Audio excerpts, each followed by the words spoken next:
Chapter 2. Thus the heavens and the earth and all the host of them were finished. On the seventh day God ended his work which he had done, and he rested on the seventh day from all his work which he had done.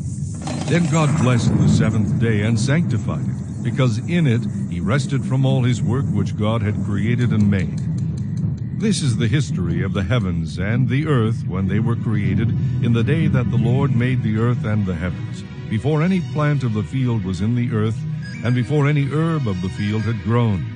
For the Lord God had not caused it to rain on the earth, and there was no man to till the ground. But a mist went up from the earth and watered the whole face of the ground.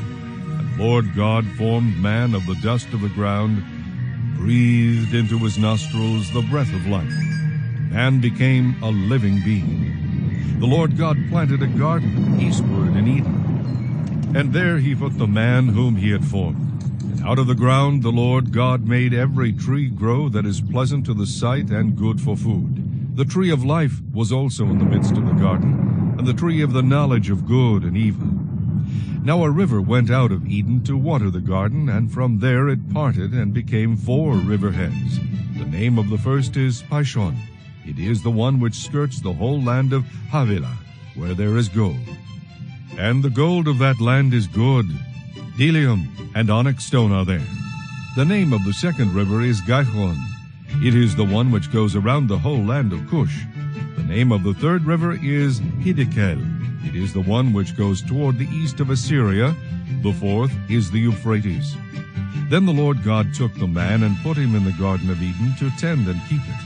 And the Lord God commanded the man, saying, Of every tree of the garden you may freely eat, but of the tree of the knowledge of good and evil you shall not eat, for in the day that you eat of it you shall surely die. And the Lord God said, It is not good that man should be alone. I will make a helper comparable to him. Out of the ground the Lord God formed every beast of the field, and every bird of the air, and brought them to Adam to see what he would call them.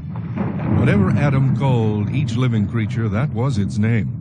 So Adam gave names to all cattle, to the birds of the air, and to every beast of the field.